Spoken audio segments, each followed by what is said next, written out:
देखिए, किसी तत्व का संयोजकता ज्ञात करना बिल्कुल आसान है। सिर्फ आपको ध्यान ये रखना है कि परिवर्तनशील संयोजकता वाले जो तत्व हैं उसके लिए कुछ अलग कंडीशन है, लेकिन सामान्य जो भी तत्व हैं जो एक ही संयोजकता प्रदर्शित करते हैं उसका संयोजकता निकालना काफी आसान है। इसके लिए आपको ये डायग्राम याद रखना है।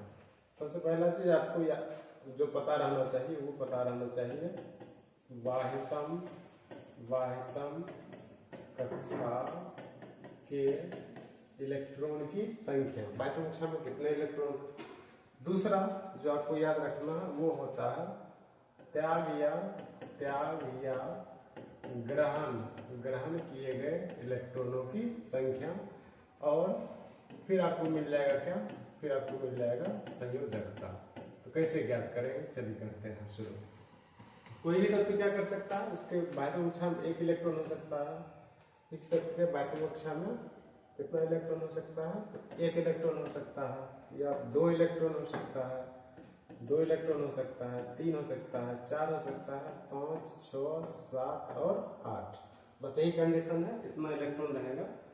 और हम लोग जानते हैं कि जिसके पास, चूंकि जितना भी तत्व है हीलियम को छोड़ के, एक्सेप्ट में कौन है, हीलियम को छोड़ के बाकी जितने भी तत्व हैं सारा तत्व चाहता है कि उसका अष्टक पूरा हो, उसके वाहितम कक्षा में 8 इलेक्ट्रॉन हो।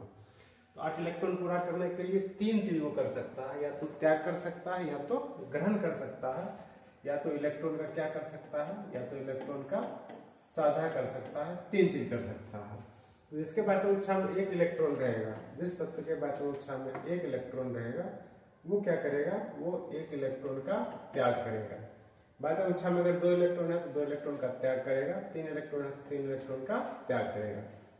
लेकिन जब वाहितम कक्षा में 4 इलेक्ट्रॉन होगा तो मैक्सिमम केस में क्या होता है, वो साझेदारी कर लेता है। जैसे कार्बन की वाहितम कक्षा में 4 इलेक्ट्रॉन है तो वो क्या करेगा, साझा कर लेता है। तो या हो सकता है कितना, या हो सकता है 4 इलेक्ट्रॉन। अब जिसके वाहितम कक्षा में 5 इलेक्ट्रॉन है वो क्या करेगा, 3 इलेक्ट्रॉन ग्रहण करने का कोशिश करेगा। 3 इलेक्ट्रॉन क्या करेगा, ग्रहण करने का कोशिश करेगा। तो इसके द्वारा ग्रहण किए गए इलेक्ट्रॉन की संख्या 3 होगा। 6 ये 2 इलेक्ट्रॉन ग्रहण करेगा। 7 1 इलेक्ट्रॉन ग्रहण करेगा। और जिसके वाहितम कक्षा में 8 इलेक्ट्रॉन हो गया वो न ग्रहण करेगा, न त्याग करेगा, न साझेदारी करेगा, अर्थात 0 हो जाएगा। ठीक है। अब देखिए, ये जो 1 इलेक्ट्रॉन त्याग किया तो इसका संयोजकता 1 हो गया। 2 इलेक्ट्रॉन यहाँ पे त्याग किया, संयोजकता 2 हो गया। 3 इलेक्ट्रॉन त्याग किया, संयोजकता 3 हो गया। 4 इलेक्ट्रॉन का साझेदारी किया तो इसका संयोजकता 4 हो जाएगा।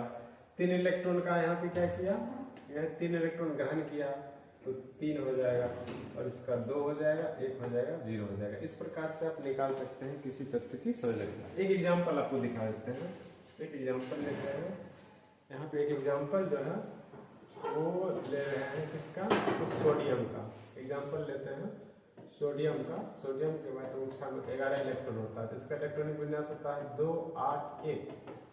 सोडियम का परमाणु संख्या 11 है तो उसके पास 11 इलेक्ट्रॉन है। इलेक्ट्रॉनिक विन्यास हो गया 2 8 1। ये 1 इलेक्ट्रॉन का क्या करेगा, त्याग करेगा, तो इसका संयोजकता हो जाएगा 1। इस प्रकार से आप क्लोरीन दूसरा एग्जाम्पल लेते हैं। इसका परमाणु संख्या 17 होता है, इलेक्ट्रॉनिक विन्यास होता है 2 8 7। तो ये क्या करेगा, 7 इलेक्ट्रॉन है तो 1 इलेक्ट्रॉन ग्रहण करेगा, तो क्लोरीन का भी संयोजकता 1 हो जाएगा। इस प्रकार से आप इस डायग्राम की मदद से किसी भी तत्व का संयोजकता ज्ञात कर सकते हैं।